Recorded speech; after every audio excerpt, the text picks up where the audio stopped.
The original Nintendo DS just had two options, on or off, when it came to the backlight, but not anymore. This one not only now has a brighter screen, but it has 4 possible levels of brightness to cycle between. And in this video, I'm going to show you how I did it.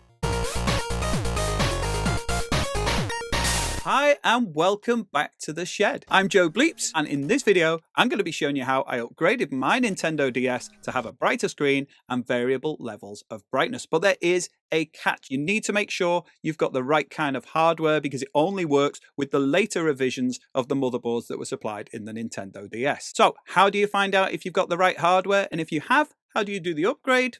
Let's take a look. Right, so first things first, this is an original Nintendo DS console. It has been reshelled, but it is the original hardware and it's got the original software as stock. So I'll just switch on. We'll have a little talk through what we're actually looking at here. So when you actually load up the DS, you are able to change whether it's got the backlight on or not, and essentially there's a little symbol in the bottom corner and you tap it and the backlight is either off or on, and they are your options, off or on. And that was always the case with the original DS. Now the DS was superseded by the DS Lite, and when you switch that on you are greeted with a very similar interface. However, when you tap on the little icon in the lower left, it cycles through 1, 2, 3, 4 levels of brightness: dim, brighter, brighter, brightest, dim, brighter, brighter, brightest. Notable, it's not actually got an off option, it's always on and slightly dimmer. And that was one of the big upgrades when it came to this. But I found out just recently that, well, just this week in fact, that there is actually a way of being able to have that variable brightness on an original DS. And not only that, but this ability was in the hardware all along, on certain revisions of the later revisions, as it were, of the motherboard. So this one here is enabled with that option. So when I switch this one on and I touch the touch screen, you'll see that this one has got the option of, so that's the dim, brighter, brighter, brightest. And when you compare that to the brightness of, it's hard to see with all these lights on actually, I'll just turn some lights off just so that we can appreciate what's going on here. So when you compare these side by side, this is the one with the off and on, and this one, notable actually, that when you do this upgrade you lose the ability to turn the light off because this just has the dimmest setting. So that one is on, and then the second setting, third setting, which is comparable, it's almost the same in terms of brightness. It's hard for the camera to pick it up, but it's basically the same. And then the sort of fourth setting, which is brighter still. So that means now that this is much brighter than that one. It doesn't necessarily show up on here, unfortunately, but you just have to take my word for it. It is considerably brighter than the original backlight. So what we've got here is very similar with the dimness like that. So you can see that the DS Lite is still brighter, but certainly when that is on its brightest setting, it's much more comparable to the brightness of the DS Lite screen, probably on about its second setting. Now, one of the advantages you've got with the original DS is it has a transflective screen. Now, that means that the light comes from the back of it and that the back of the LCD is reflective. So you can play this outdoors, and with the sunlight it's much easier to see because the sunlight helps you see it, a bit like the old Game Boy Color and Game Boy Advance screens. The light hits the back and the light that's reflected comes back to you through the screen itself, so you can see it quite clearly, whereas this is more like a TFT screen, which is backlit, and if you have light reflecting off it, it makes it harder to see, a bit like your phone screen or something like that. So that is an advantage of these screens, and when these have got extra brightness, suddenly this console is now far more versatile. Anyway, let's get some lights back on. So what we're going to look at in this video is how to enable this variable brightness, and also what might be working against you because it will only work on later revisions of the hardware. So I've done quite a lot of research on this since I found out about doing it from a video by Faceless Tech, which I will link in the description because it's an awesome channel and he's got a fantastic blog that's well worth taking a look at as well. I kind of went on a bit of a rabbit hole, as I usually do, in terms of researching and finding out more about what you can do in terms of upgrading the firmware so that you can have this variable brightness. And a lot of what I found was about the firmware itself and what level firmware you've got in the hardware to be able to tell how it works. But anyway, I've kind of come to a few different conclusions. Essentially, it's not just about the firmware that you've got on there at that point in time. However, if you've got the V5 firmware, it's a pretty solid indicator that you'll be able to upgrade it. However, it's much more about the hardware itself, the revision of the motherboard. And as far as I'm aware, there are 3 main variations of the DS motherboard. And that is the NTR-001. So this is actually about the CPU, the processor itself, which is actually underneath the DS slot here, but you can tell which version it is because it's got the name written on this side here and down here like that. So this is the CPU-01, the first edition. This is the CPU-10, CPU-10, the second edition. And the one that we want is the CPU-20. So as far as I can gather, it doesn't actually matter which firmware you've got, so long as your actual motherboard is the CPU-20 version. But I'm going to put that to the test in a little while. So what you need to know is how to tell what motherboard you've got, and there's a few different ways of checking. And what I've done is I've kind of tiered it in terms of the easiest option onto the more involved. So first of all, there's no point going to any effort or spending any money if your hardware isn't actually compatible with it. So the first thing you need to do is check if it's compatible. Easiest way to do that is try and check what firmware you've got, because if you've got V5 or above, you're pretty much confirmed that you're going to have the CPU-20, and that is an easy thing to do. So I'm going to take my DS that I've got here and I'm going to put a game in there. Make sure that you've got it set to manual, which means it won't automatically boot the game. It'll just load up to the initial screen. Okay, and we tap the touch screen there. And what you need to do is you need to open PictoChat. What we're going to do is crash PictoChat by entering a chat room and then taking out the cartridge while the software is running. That will cause PictoChat to crash, and you are faced with a variation of different screen possibilities. So what I've got here is a kind of a purple backlight on both screens and nothing else on there, and that confirms that it is the magenta, the V5. So this has got the V5 firmware on here at the moment. So this is a DS that we will be able to upgrade to the V8 firmware, which we'll get onto how to do that in a little bit. So that's one. But what I've also got is this blue one here, and if we do the same thing, we'll put a game in there. We'll switch on. We'll load up PictoChat.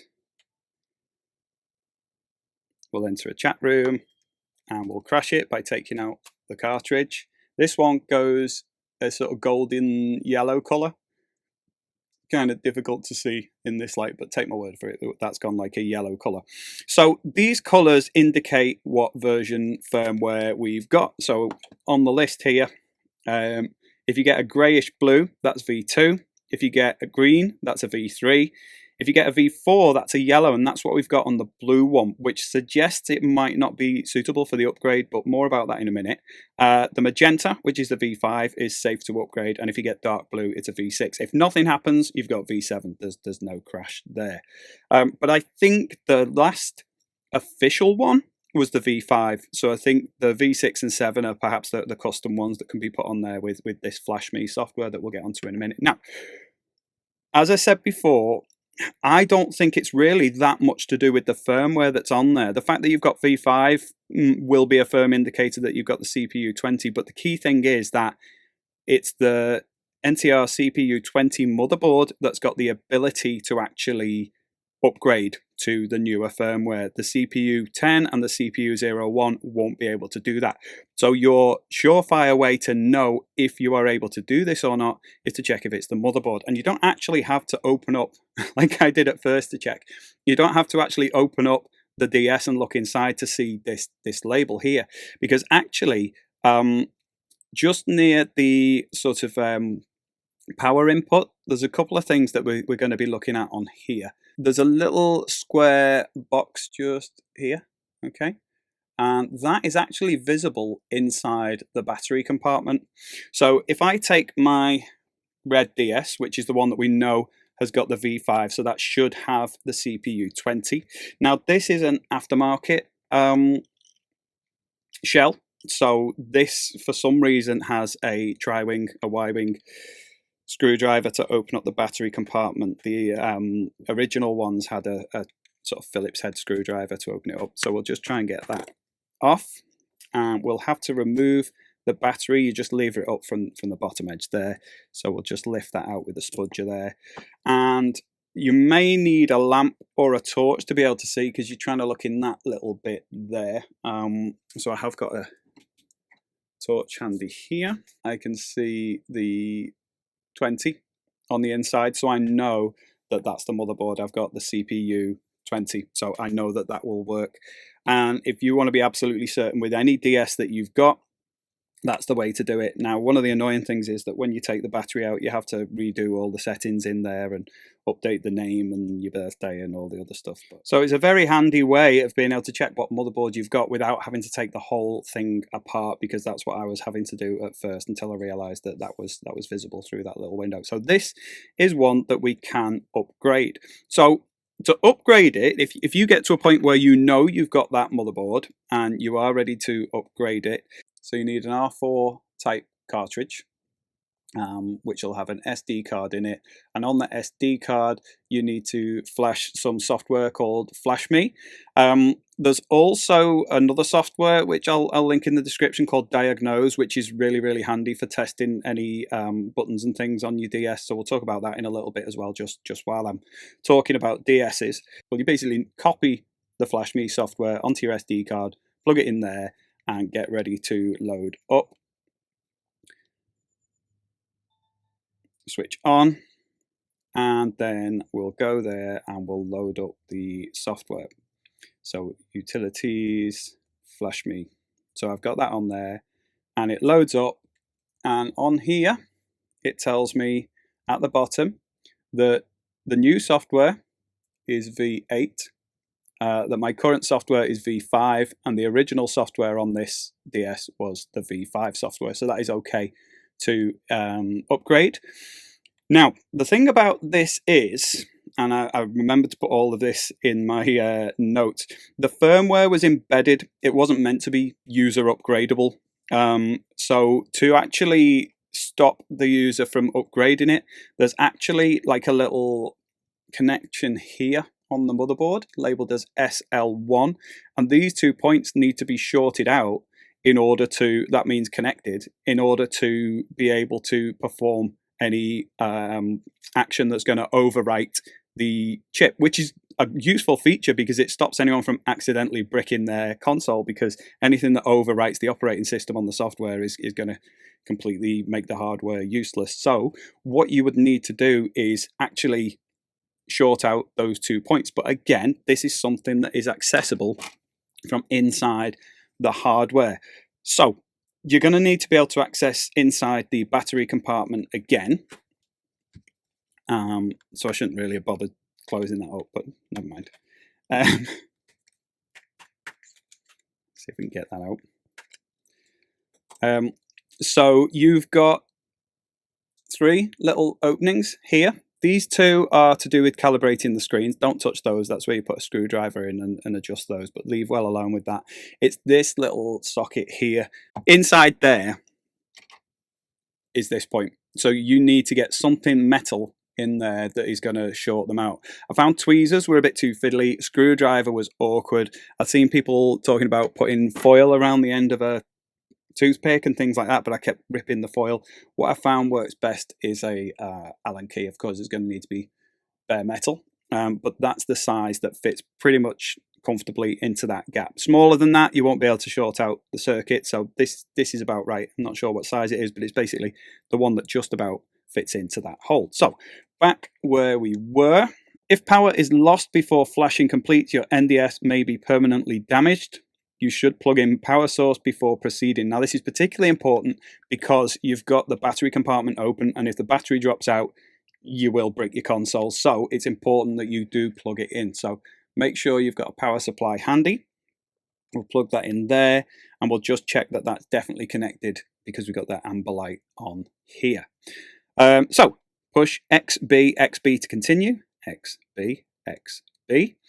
If progress stops, the SL1 terminal needs to be shorted.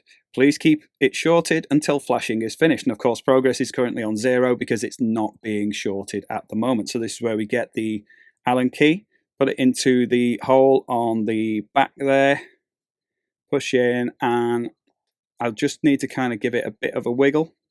You see that's now going up 20, 30, 40, and so on. Just keep that held. You can actually let that go if it stops part way and then apply pressure again, so don't worry too much about losing that connection. That's now 100%. Firmware flashing completed successfully. It is safe to turn off your DS. So we'll switch off. Now we'll switch back on.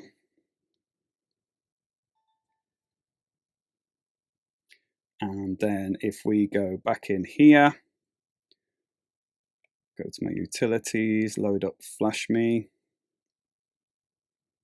Now at the bottom it says new FMV8, current FMV8, original NDS V5. So now we've got the FlashMe V8 software, which will mean that again, if I switch off and if I just remove the cartridge there and go to my main menu screen, oh, we've got to go through our settings again, haven't we? Because we took the battery out. I'll just fast forward through this.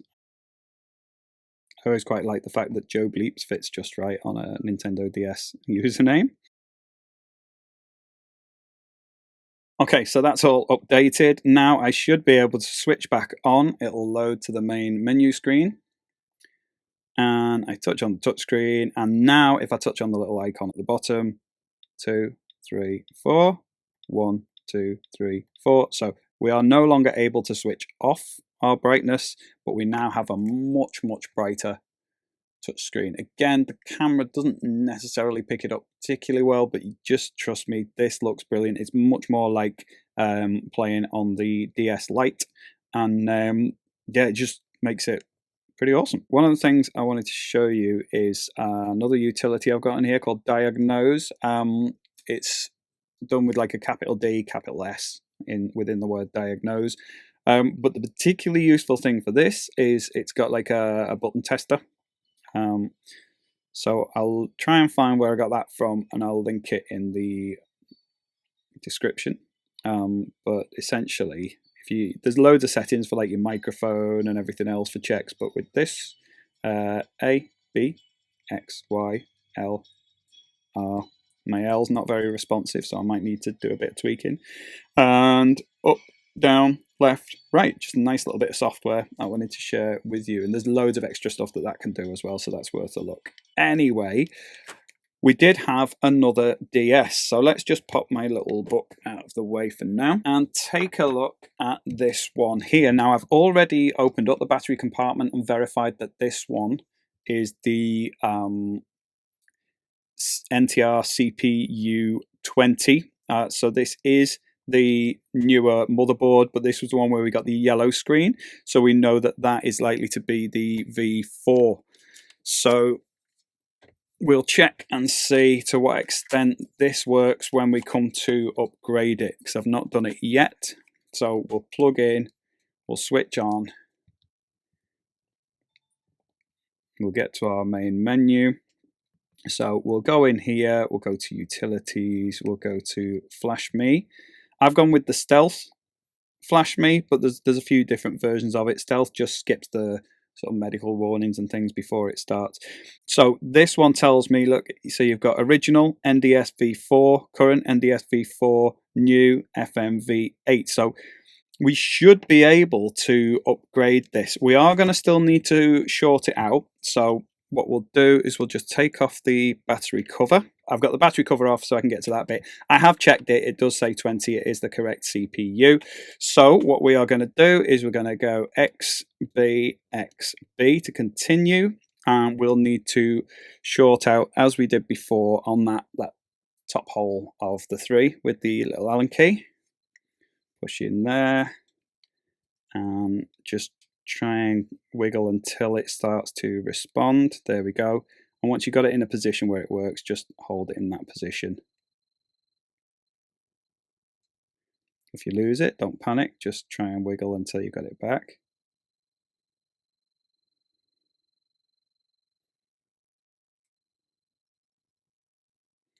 So that's done. Firmware flashing completed successfully. It is safe to turn off your DS. So we'll turn off. I have just realized I didn't plug in the power supply there, which was stupid of me, but I was fortunate and it didn't accidentally drop out the battery. Phew. Okay. So let's give that a quick check now. We'll just take out the software. In fact, we'll put the software in first, boot up just so that we can see what the firmware is on now.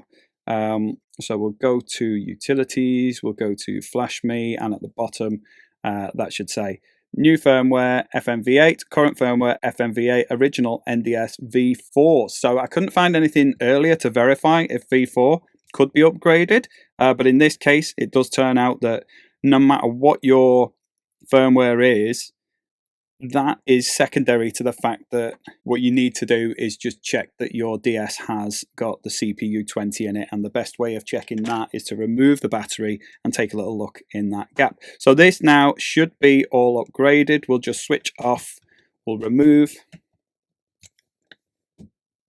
our cartridge, we'll switch back on,